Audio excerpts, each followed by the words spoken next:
चलिए बेटा बिस्मिल्लाहिर्रहमानिर्रहीम शुरू करेंगे न्यूक्लियर रिएक्शन से। ठीक है, what is mean by the word nuclear reaction. तो न्यूक्लियर रिएक्शन का मतलब क्या होता है, सबसे पहले आपको ना उसकी बेसिक डेफिनेशन पता होनी चाहिए। तो मेरे बच्चे, न्यूक्लियर रिएक्शन का मतलब ये होता है व्हेन टू स्मॉल न्यूक्लियाई और कंबाइन टुगेदर, ठीक है, in the form of proton और electron collide with each other, then they form the other nuclear other two nuclei or other two nuclear energy, then we can say that this is our nuclear reaction. In short, दो या दो से ज़्यादा elements जब combine हो रहे हो under the presence of proton और electron, when collide with each other, then they form the other nuclear energy and the name of this energy is nuclei. ठीक है ना। There are two types of nuclear reaction, दो types होती है मेरे पास nuclear reaction की। Number one nuclear fusion and number two nuclear fusion. ये वाली ये दो टाइप्स हैं। ठीक है ना। सबसे पहले हम लोग मेरे बच्चे डिस्कस करने जा रहे हैं न्यूक्लियर फिजन। न्यूक्लियर फिजन में क्या होता है, कैसे एनर्जी ट्रांसमिट हो रही होती है, कौन सा रिएक्शन होता है, वो अभी मैं डिस्कस करने जा रहा हूँ। तो मेन हेडिंग है हमारी nuclear fission.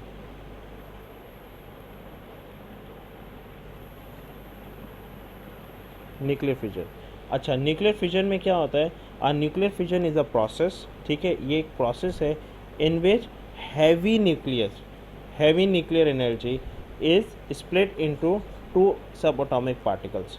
Late suppose, definition नहीं समझ आई होगी, इधर देखिएगा।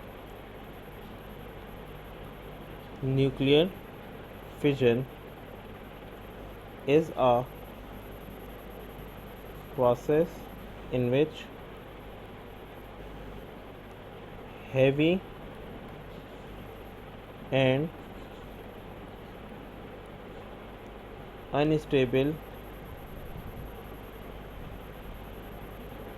nucleus split into two or more smaller but stable nuclei. ठीक है, जब ब्रेक होगा तो वो किस में ब्रेक होगा, दो या दो से ज़्यादा स्टेबल न्यूक्लियाई में। उसको आप क्या कहते हो, न्यूक्लियर फिजन। अब लेट सपोज मेरे पास एक कंपाउंड है, यूरेनियम कंपाउंड, ठीक है ना, यूरेनियम कंपाउंड कितना है, 235 N92। अब इसके साथ इसके अंदर मैंने एक चीज़ इंसर्ट करवा दी, न्यूट्रॉन। मैंने जैसे न्यूट्रॉन ऐड करवा दिया तो इसका एटॉमिक नंबर क्या हो गया, 236 N92। अब ये क्या हो गया, अनस्टेबल हो गया। ये किस फॉर्म में था, स्टेबल फॉर्म में था। This is stable and this is unstable, क्योंकि इसका एटॉमिक मास और प्रोटॉन नंबर क्या हो गया, चेंज हो गया, जिसकी वजह से क्या हो गया, अनस्टेबल। अब जैसे ही ऐसे एलिमेंट जब अनस्टेबल होते हैं ना, दे स्प्लिट इनटू टू न्यूक्लियाई, दो न्यूक्लियाई में ये स्प्लिट हो जाते हैं। कैसे, यहाँ पर इक्वेशन में देखिएगा, uranium 236 and then 92 split into barium 141 and then 56 plus krypton Kr 92 and 36 with the release of energy. हर एलिमेंट जब भी ब्रेक होगा या मेक होगा, दोनों अल्फाज मेरे गौर से सुनिए। तो every element which is break और मेक, दे स्प्लिट और दे गेन एनर्जी। ठीक है, तो ये कितनी एनर्जी लूज़ कर रहे हैं, 3 न्यूट्रॉन्स की एनर्जी को लूज़ कर रहा है। लेट सपोज मेरे पास ये यूरेनियम कंपाउंड है, ये मैं डॉटेड बना रहा हूँ, यूरेनियम कंपाउंड, ठीक है ना। इस यूरेनियम कंपाउंड के अंदर मैंने एक न्यूट्रॉन को ऐड करवा दिया। ये जो रेड कलर का जो डॉट बनाया, दिस इज़ न्यूट्रॉन। मैं यहाँ पे लिख देता हूँ N, न्यूट्रॉन। जैसे इसके साथ ऐड हुआ तो इसमें क्या चीज़ बनी, अनस्टेबल यूरेनियम बना। When they split into barium, this is Ba and this is Kr krypton with the release of energy in the form of neutrons. इसको मैंने एक ही नाम दे दिया, 3 न्यूट्रॉन्स। अब क्या हुआ कि अगर मैं इस एक न्यूट्रॉन के साथ, ये जो 1 2 जो 3 न्यूट्रॉन्स हैं, अगर इनके साथ मैं नेक्स्ट नए यूरेनियम का रिएक्शन करवाऊँ वो फिर अगेन अनस्टेबल होगा। Then again it split into barium and krypton Br and Kr with the release of some energy. अगर इसके साथ कराऊँ इधर भी यही होगा, इसके साथ कराऊँ इधर भी यही होगा, देन सो ऑन, ये प्रोसेस चलता रहेगा। So we can say that this process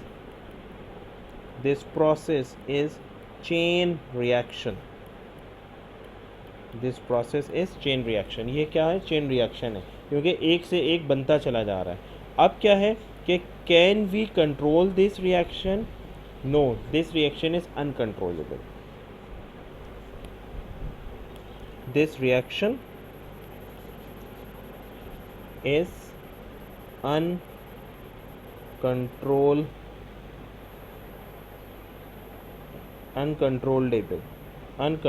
chain reaction. You can say that uncontrolled chain reaction, ठीक है ना। और ये यूज़ कहाँ होता है? It is use in bomb बनाने में यूज़ होता है। बट अ साइंटिस्ट केम, एक साइंटिस्ट थे, वो आए, उन्होंने कहा कि we can control this chain reaction, हम इसको कंट्रोल कर सकते हैं। लाइक ये यूरेनियम है, न्यूट्रॉन है, और ये अगर आगे यूरेनियम है, ये ब्रेक हुआ बैरियम में, क्रिप्टॉन में, with the release of energy 3 neutrons, तो हम इसको रोक सकते हैं। किस तरह रोक सकते हैं? कि इसके आगे एक रॉड लगा दी जाए, ठीक है। अब ये रॉड क्या चीज़ है ये भी मैं बताने लगा हूँ। इतना यूँ करके एक रॉड लगा दी जाए, और यहाँ पर अगर आप दोबारा से यूरेनियम कंपाउंड को रख भी दें तो ये न्यूट्रॉन्स इनके साथ रिएक्शन नहीं करेंगे। क्यों नहीं करेंगे? क्योंकि this rod is called neutron absorbing rod, ठीक है। ये क्या, कौन सी रॉड है?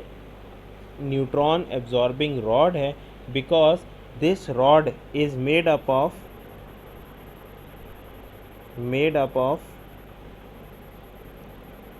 बोरॉन और कैडमियम रॉड, ठीक है। क्योंकि ये बोरॉन और कैडमियम की बनी हुई होती है, जो सारे के सारे न्यूट्रॉन्स को अपने अंदर एब्जॉर्ब कर लेती है, ठीक है मेरे बच्चे। ये था अभी न्यूक्लियर फिजन। अभी हम लोग न्यूक्लियर फ्यूजन नेक्स्ट अपनी वीडियो में करेंगे। Thank you.